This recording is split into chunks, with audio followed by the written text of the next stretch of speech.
কেউ যদি গুরুত্ব না দেয়, আপনিও তার পিছনে ঘুরঘুর না করে দূরত্ব বাড়িয়ে দিন। কষ্ট হবে জানি, তারপরেও দাঁতে দাঁত চেপে সব হজম করতে শিখুন। নিজের পায়ের তলা শক্ত করুন। তাকে বুঝিয়ে দিন আপনিও মানুষ, কারো কেনা সস্তা পণ্য নয়। সুপ্রিয় দর্শক, আসসালামু আলাইকুম। ছেলে বায়না ধরেছে নাস্তা খাবে, বাসা তো তেমন কিছু নেই, তো ফ্রিজের এক কোণায় এক টুকরো মাংস দেখলাম, তো সেটা ছিল মুরগির বুকের মাংস। তো সেটাকে পরিষ্কার করে ছোট ছোট করে কেটে নিয়ে মেপে দেখলাম যে এটা মেজারমেন্ট কাপের 1 কাপ হলো। তো সেটা দিয়ে আজকে আমি একটা নাস্তা রেসিপি তৈরি করব। সেজন্য আমি ছোট ছোট কেটে এখানে আমি 1 পিস পাউরুটি দিয়ে নিয়েছি। এখন ভালো করে ব্লেন্ডার করে নিব। তো ব্লেন্ডার করা হয়ে গিয়েছে, এখন আমি নামিয়ে নিচ্ছি। সুপ্রিয় দর্শক, মুরগির বুকের মাংসটা দিয়ে আজকে একটি নাস্তার রেসিপি তৈরি করব। তো এই নাস্তাটা ছোট থেকে বড়রা সবাই কিন্তু অনেক টেস্ট করে খাবে। মাশাআল্লাহ, অনেক টেস্টি একটা রেসিপি।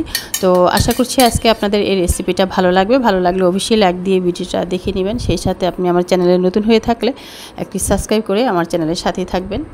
তো এখানে দিয়ে দিয়েছি আমি একটি কাঁচামরিচ, ক্যাপসিকাম দিয়েছি, হলুদ এবং লাল।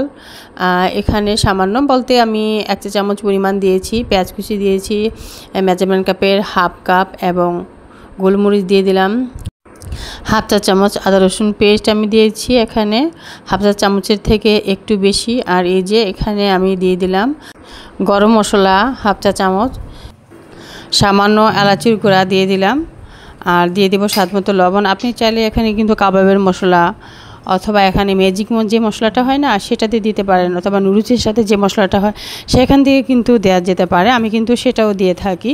তো সব মশলা দেওয়া কমপ্লিট। এখন আমি ভালো করে সব উপকরণ একসাথে মিশিয়ে নিচ্ছি হাত দিয়ে চটকে চটকে।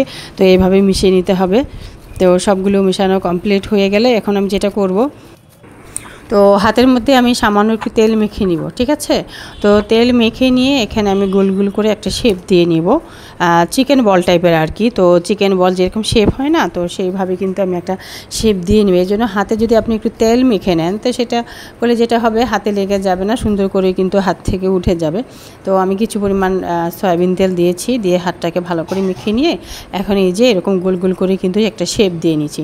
তো একটা করে কিন্তু আমি দেখিয়ে দিলাম। তো আমি আরও একটা আপনাদের সাথে শেয়ার করে নিচ্ছি যাতে আপনাদের বুঝতে সুবিধা হয়।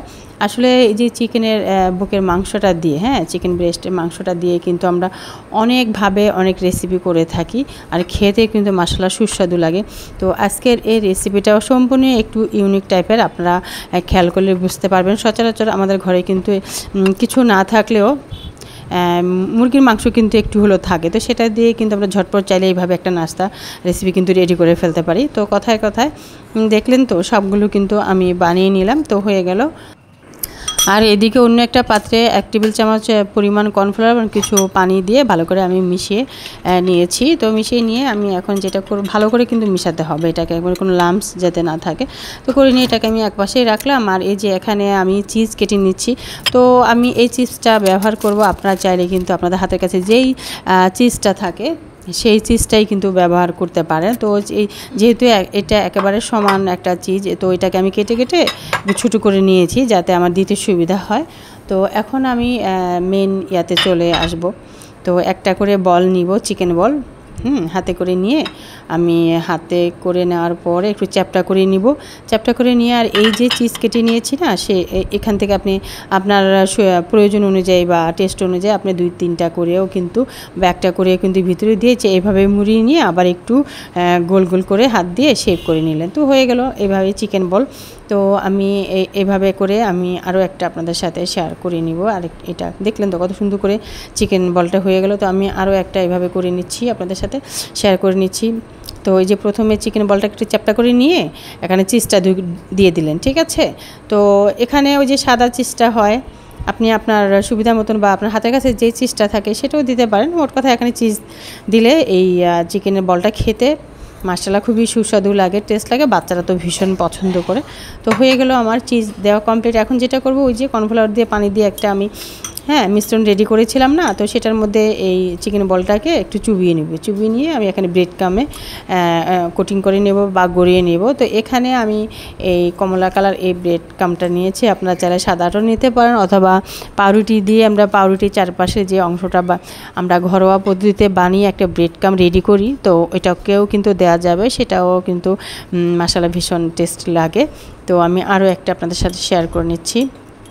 তো এইভাবে করে প্রথমে এই কর্নফ্লাওয়ার এবং পানির মিশ্রণটার মধ্যে চুবিয়ে তারপরে এই যে ব্রেড কামে এভাবে কোটিং করে নেবেন সুন্দর করে, একটা কালার যাতে দেখতে সুন্দর লাগে, এটাই আর কি। তো হয়ে গেল আমার আরও একটা রেডি চিকেন বল। তো এইভাবে করে সবগুলো কিন্তু আমি রেডি করে নিয়েছি। এখন আমি ভেজে দেখাবো আপনাদের সাথে। তো এজন্য আমি চুলায় কিন্তু পরিমাণ মতন তেল দিয়ে তেলটা আমি একটু গরম করে নিয়েছি। খুব বেশি হাই ফ্লেম দিয়ে গরম করা যাবে না, মোটামুটি একটু এই যে বুদবুদ টাইপের হয়ে ওঠে না, যেমনটা দেখতে পাচ্ছেন, তো এরকম হয়ে আসলেই কিন্তু চিকেন বলগুলোকে দিয়ে দিবেন, ঠিক আছে। তো আমি সবগুলোকে দিয়ে দিয়েছি। দিয়ে হয়ে গেলে যখন বুঝতেই পারবেন আপনারা চারপাশে একটু লালচে একটা কালার যখন বের হয়ে আসবে, ঠিক তখন কিন্তু উল্টে নিতে হবে। হ্যাঁ, তবে এই পর্যায়ে এসে চুলার আঁচটা কিন্তু মিডিয়াম ফ্লেমেই রাখতে হবে, খুব বেশি হাই বা খুব বেশি লোতে রাখা যাবে না, কারণ অলরেডি কিন্তু এই চিকেনটা আমাদের যেহেতু একবারে ভালো করে ব্লেন্ড করে নিয়েছি, হ্যাঁ, তো সেক্ষেত্রে কিন্তু একেবারে হাই ফ্লেমে না দিয়ে বা একেবারে লো ফ্লেমে না দিয়ে মিডিয়াম ফ্লেমে কিন্তু ভেজে নিতে হবে। তাহলে যেটা হবে উপর দিয়ে তো ক্রিস্পি হবে, ভেতরটা মশলা সুন্দরভাবে কুক হয়ে যাবে।